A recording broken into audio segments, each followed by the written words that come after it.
बच्चों, आज की इस वीडियो में आपका बहुत बहुत स्वागत है। मैं कल के वीडियो में आपको पढ़ा रही थी सर्वनाम के भेद। इसकी परिभाषा मैंने बताई थी आपको। उसके बाद मैंने भेदों का एक संक्षिप्त सा चित्र मैंने यहाँ दिखाया था और उसके बाद मैंने आपको पुरुषवाचक जो मैंने यहाँ सिखाया था, ये आपको दिखाया था कि पुरुष निश्चय निश्चय प्रश्न निसंबंध, इस तरह से करके आप इसको याद करिए। और उसके बाद मैंने आपको पुरुषवाचक सर्वनाम के भेद, यहाँ तक की चीजें मैंने वीडियो में आपको इससे पहले वाले वीडियो में पढ़ा दिया था। तो मैं आज आती हूँ सीधे पुरुषवाचक सर्वनाम के भेदों से इसकी चर्चा शुरू करती हूँ। तो मैं यहाँ इसके आगे की जो चीजें हैं वो रब कर रही हूँ और साथ ही साथ मैं आपको पुरुषवाचक सर्वनाम के भेद बताती हूँ। तो पुरुषवाचक सर्वनाम के भेद जो मैंने अभी 3 बताए थे वही हैं। तो इसको आप लिख सकते हैं ऐसे करके, पुरुषवाचक सर्वनाम के भेद।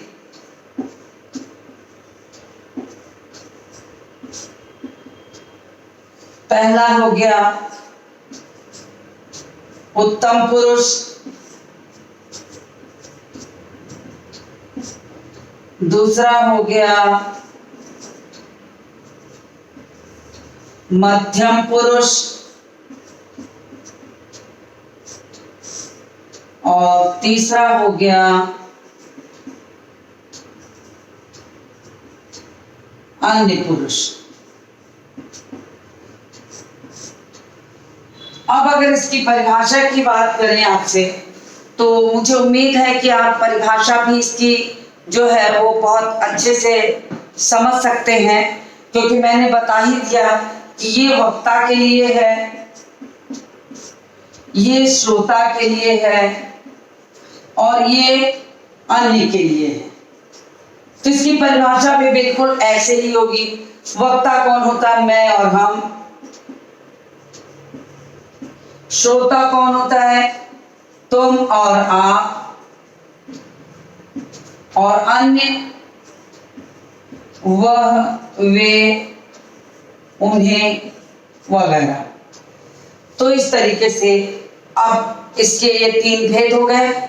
अब आप चाहें तो इसके अलग अलग भी लिख सकते हैं। उत्तम पुरुष की परिभाषा अगर आपको लिखनी है तो सीधे यही चीजें जो है वो परिभाषा में चली जाएंगी। उत्तम पुरुष वह पुरुषवाचक सर्वनाम जो किसी बोलने वाले या वक्ता के लिए प्रयोग किया जाता है, उसे हम पुरुषवाचक सर्वनाम कहते हैं। ये यहाँ लिखा है, आप इसी को परिभाषा की तरह लिखना है तो लिख लेंगे, वह पुरुषवाचक सर्वनाम जो किसी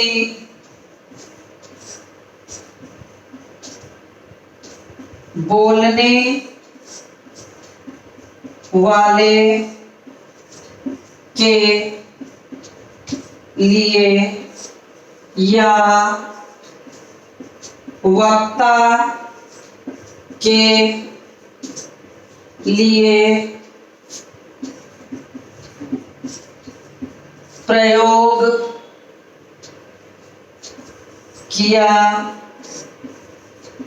जाता है, उसे उत्तम पुरुष सर्वनाम कहते हैं। उदाहरण यही होगा। तो मैंने इतना बताया, आप चाहे यहां लिख दीजिए, जैसे मैं, हम, हमारा वगैरह। तो ये हो गया आपका पुरुषवाचक में उत्तम पुरुष की परिभाषा। ठीक इसी तरह आप मध्यम पुरुष की लिख सकते हैं कि वह पुरुषवाचक सर्वनाम जो श्रोता के लिए प्रयोग किया जाता है या बोलने वाले के लिए प्रयोग किया जाता है उसे हम मध्यम पुरुष कहते हैं। तो इस तरीके से इसको भी लिख सकते हैं। मैं अब इसको ऊपर का हिस्सा रफ कर देती हूँ, फिर मैं मध्यम पुरुष का ऊपर लिख देती हूँ।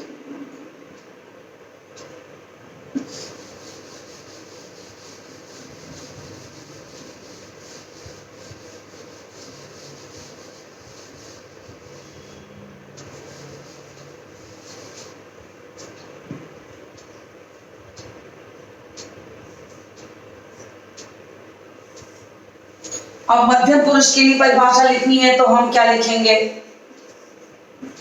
मध्यम पुरुष वह सर्वनाम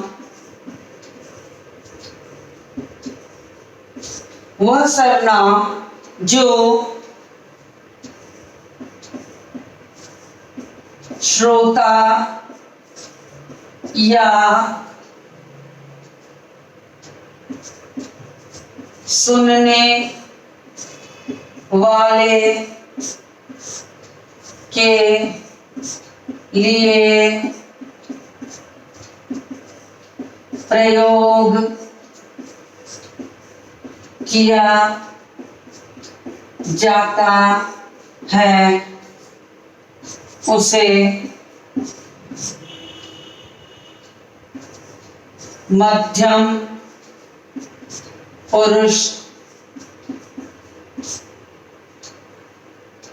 कहते हैं। जैसे तुम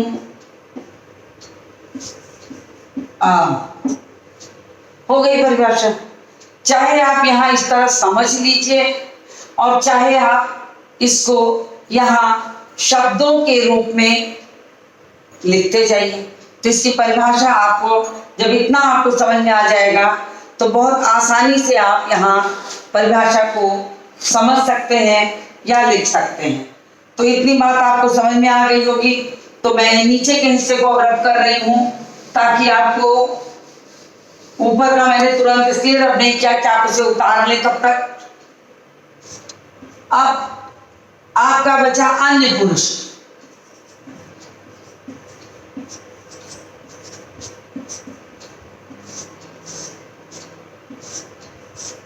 अब अन्य पुरुष में जो सर्वनाम न सुनने वाले न बोलने वाले के लिए कहा जाता है बल्कि किसी तीसरे के लिए कहा जाता हो उसे अन्य पुरुष कहते हैं।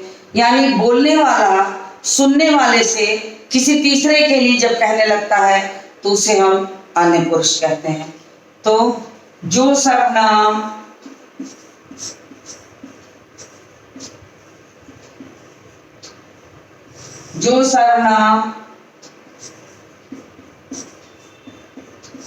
श्रोता द्वारा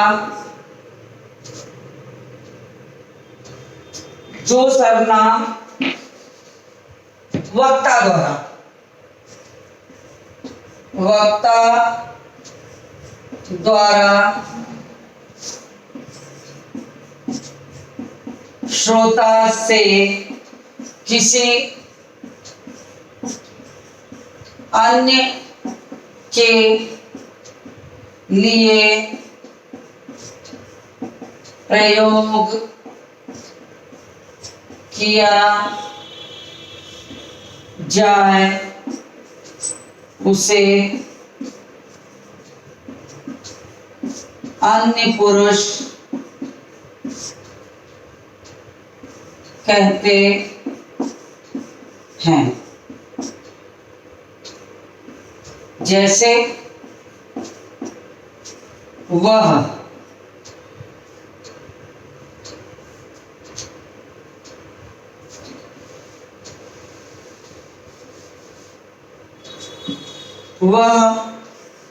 वे उन्हें आदि।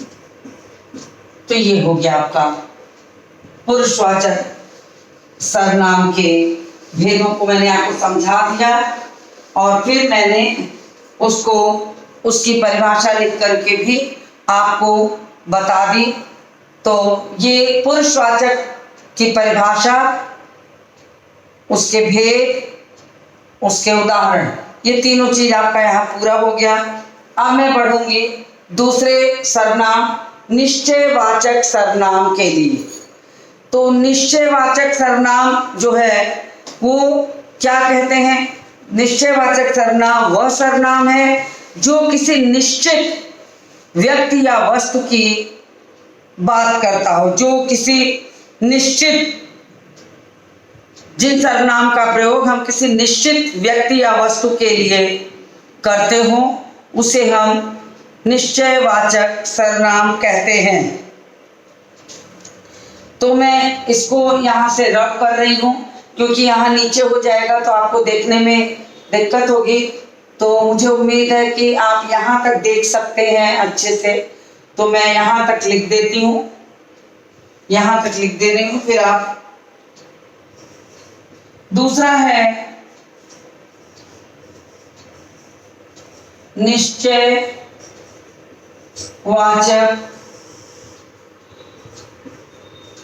सर्वनाम। जैसा कि आपको नाम से ही पता लग रहा है, नाम से पता लग रहा है कि निश्चयवाचक सर्वनाम का मतलब ही है किसी निश्चित व्यक्ति, निश्चित वस्तु के लिए कहा जा रहा हो तो वो निश्चयवाचक सर्वनाम होगा।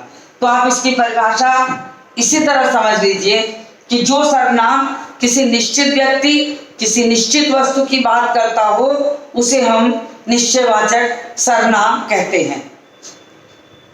तो इसकी परिभाषा मैं यहाँ लिख रही हूं, आप इसको उतार लीजिए।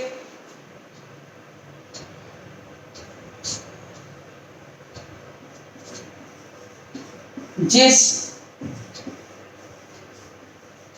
सर्वनाम का प्रयोग, देखिए मैंने यहाँ दूसरा लिख दिया है, आपको दिखाई दे रहा होगा अच्छे से, तो आप अच्छी तरह समझ सकते हैं और लिख सकते हैं उसको। तो लिखिए जिस सर्वनाम का प्रयोग किसी, जिस सर्वनाम का प्रयोग किसी निश्चित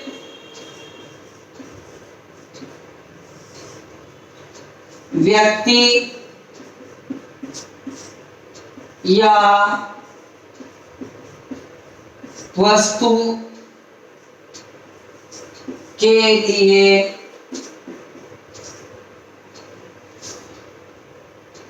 जो बहुत पास या दूर हो के लिए किया जाता है। तो यहां पर मैंने लिख दिया कि कोई वस्तु अगर आपके बहुत नजदीक होगी तो भी आप बताएंगे उसी तरह से, और या बहुत दूर होगी तो भी आप उसके लिए वैसे ही बताएंगे।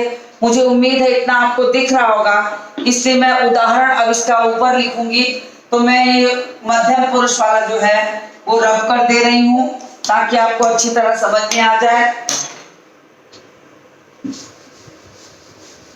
उदाहरण मैं यहाँ ऊपर लिखती हूँ और आप अगर उतना ना लिख पा रहे हो तो मेरी आपसे प्रार्थना है कि आप उसको स्क्रीनशॉट लेकर के रख लीजिए ताकि आप आसानी से उसे लिख सकिए।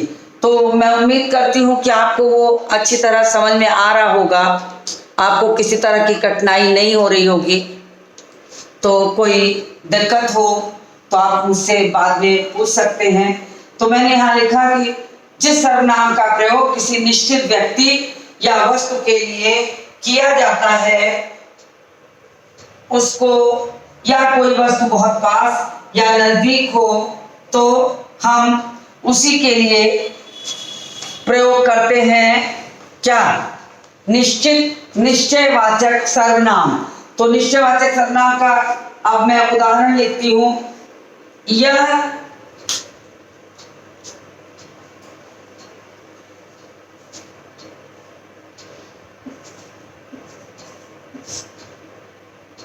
पुस्तक राम की है। तो ये निश्चित हो गया कि यह पुस्तक राम की है। और दूसरा उदाहरण लिखिए, यह मेरा घर है। तो आप इस तरीके से उदाहरण लिख सकते हैं। इतनी चीजें आपको समझ में आ गई होगी। अब मैं बढ़ती हूं अनिश्चयवाचक सर्वनाम की तरफ। तो मैं ये नीचे वाला रब कर रही हूं, आपने इसको लिख लिया होगा। और मैं पढ़ती हूं तीसरा सर्वनाम का जो भेद है, अनिश्चय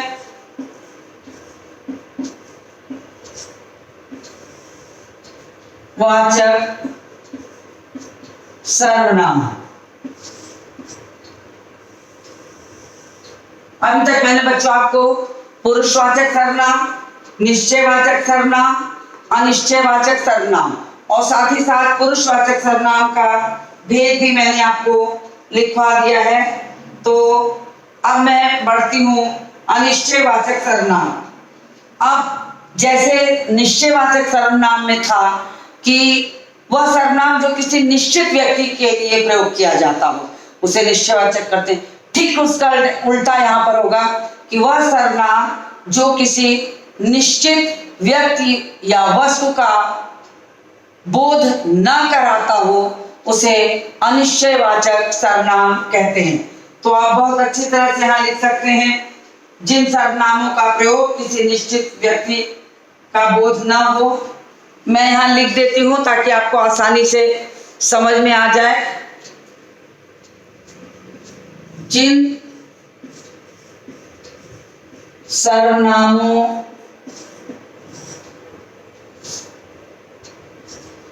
का प्रयोग किसी निश्चित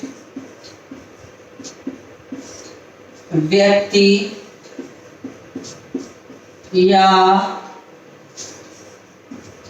वस्तु के लिए न हो उसे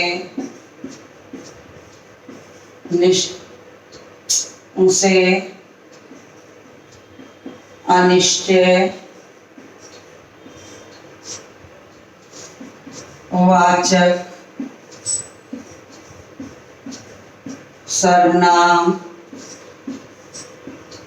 कहते हैं। तो ये हो गया कि जिन सर्वनामों से हमें किसी निश्चित व्यक्ति या वस्तु का पता न चलता हो उसे हम अनिश्चयवाचक सर्वनाम कहते हैं। तो इतना आपने लिख लिया होगा। अब आप इसका उदाहरण लिखिए कि दरवाजे पर कौन खड़ा है। अब ये निश्चित नहीं है कि दरवाजे पे खड़ा होने वाला कौन है, यहां निश्चितता का बिल्कुल बोध नहीं हो रहा है, इस कारण ये अनिश्चयवाचक सर्वनाम होगा। दूसरा है दूध में कुछ पड़ा है, यहां भी अनिश्चितता का बोध है, तो ये भी हो गया आपका अनिश्चयवाचक सर्वनाम। तो मुझे उम्मीद है इतनी चीजें आपको समझ में आ गई होगी। अब मैं बढ़ूंगी यहाँ पर चौथे सर्वनाम के लिए, जिसे प्रश्नवाचक सर्वनाम कहते हैं। चौथा है प्रश्नवाचक सर्वनाम।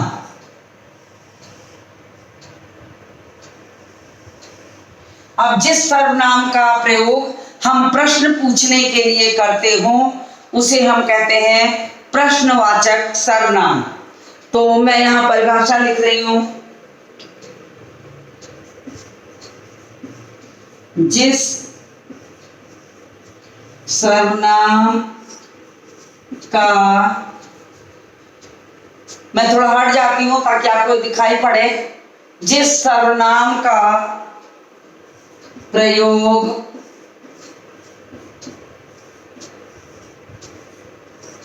प्रश्न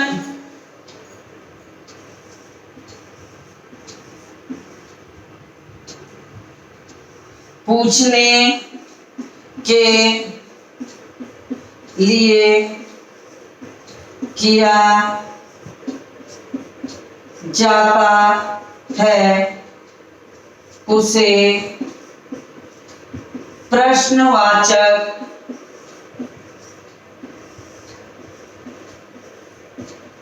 सर्वनाम कहते हैं।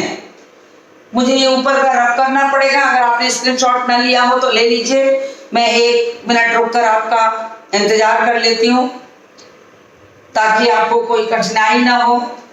प्रश्नवाचक सर्वनाम यानी वो सर्वनाम जो प्रश्न पूछने के लिए प्रयोग किया जाता हो उसे प्रश्नवाचक सर्वनाम कहते हैं। मैं ये उदाहरण ऊपर का मिटा रही हूं और लिखती हूं ऊपर इसका उदाहरण, जैसे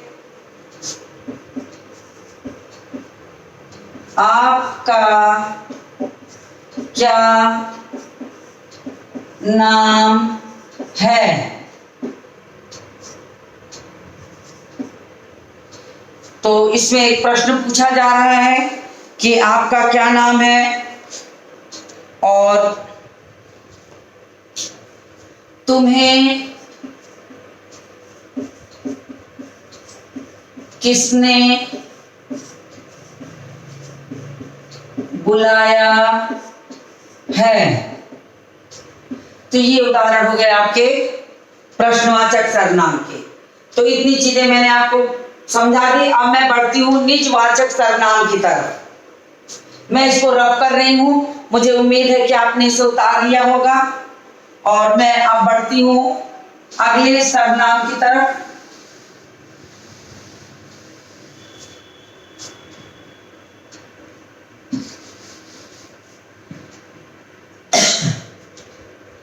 अगला सर्वनाम यानी 5वां है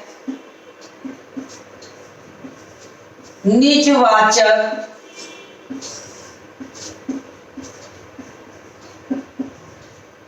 सर्वनाम। अब निजवाचक सर्वनाम क्या होता है?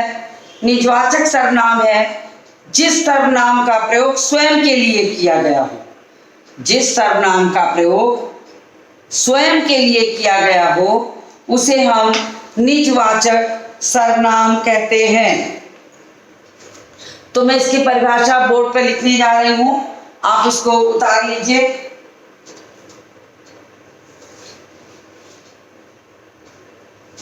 जिस सर्वनाम का प्रयोग स्वयं के लिए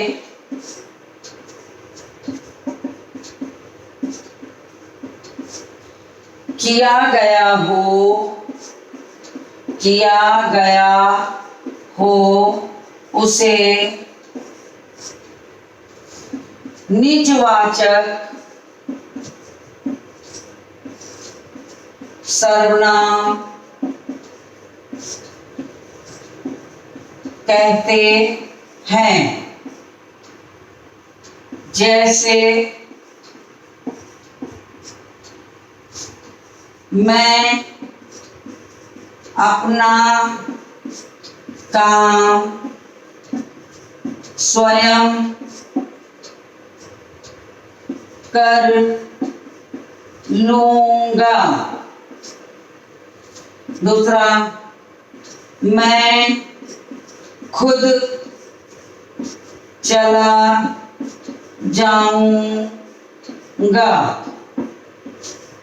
तो ये हो गया। यहाँ पर स्वयं के लिए बोध कराना, मैं अपना काम खुद कर लूंगा, मैं स्वयं चला जाऊंगा।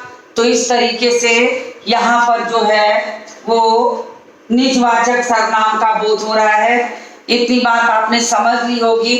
मैंने आपको अभी तक 5वां पढ़ा दिया है, यानी पुरुषवाचक, निश्चयवाचक, अनिश्चयवाचक, प्रश्नवाचक और निजवाचक सर्वनाम तक मैंने आपको पढ़ा दिया और उसके उदाहरण लिखा दिया। अब बारी है संबंधवाचक सर्वनाम की। संबंधवाचक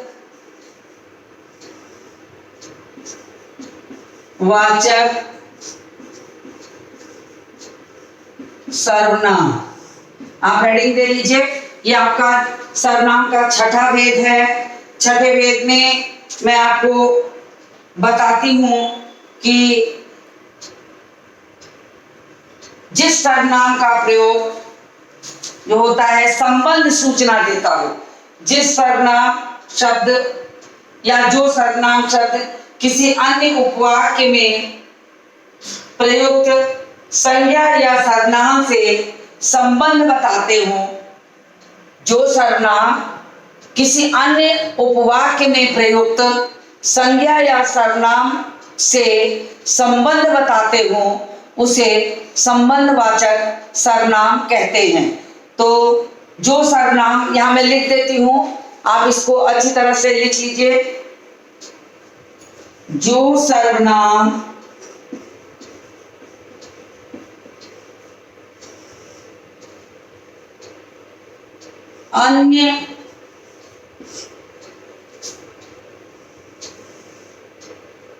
अन्य उपवाक्य की संज्ञा या सर्वनाम से संबंध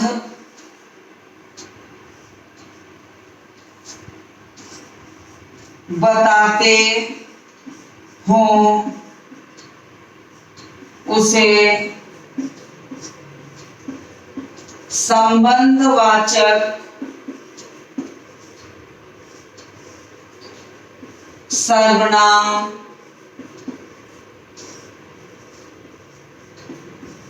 कहते हैं। मुझे लग रहा है यहां तक की चीजें आपको आसानी से दिख रही होंगी, तो यहां तक मैंने लिख दिया है और इसका उदाहरण आपको बताती हूं। जैसे होता है जिसकी लाठी उसकी है, जो जीता वही सिकंदर। तो तमाम ऐसे उदाहरण हैं जो आपने सुने होंगे। तो जो जैसा करेगा वैसा भरेगा, इसके कई उदाहरण है, मैं एक आध यहां लिख देती हूं। जैसे जैसी करनी वैसी भरनी।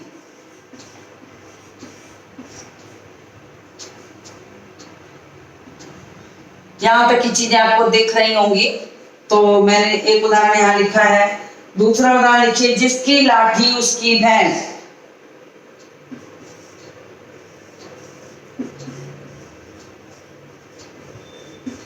जिसकी लाठी उसकी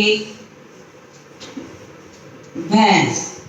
तो ये मैंने आपको सर्वनाम के भेद पूरे बता दिए।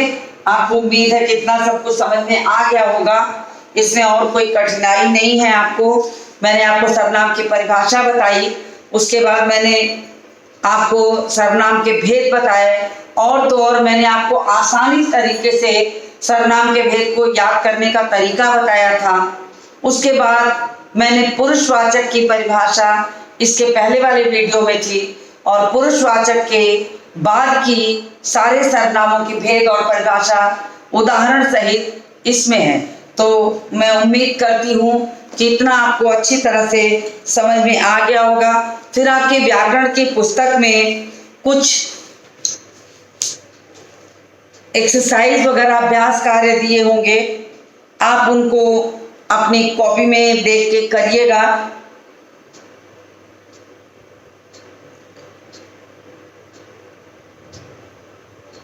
तो एक्सरसाइज बहुत सारी है आपकी पुस्तक के अंत में, आप उसको करिएगा। और अगर किसी तरह की कोई परेशानी लगे सर्वनाम समझ में ना आने की, तो आप मुझसे अपने ऑनलाइन क्लास में भी पूछ सकते हैं। तो मैं उम्मीद करती हूँ कि आपको सर्वनाम बहुत अच्छी तरह से समझ में आ गया होगा। तो आज मैं इस वीडियो को यही समाप्त करती हूँ, और किसी अन्य विषय को लेकर, अन्य टॉपिक को लेकर, उपविषय कहना चाहिए, विषय तो हिंदी ही है, तो किसी अन्य टॉपिक को लेकर मैं आपसे पुनः मिलती हूँ अगले वीडियो में।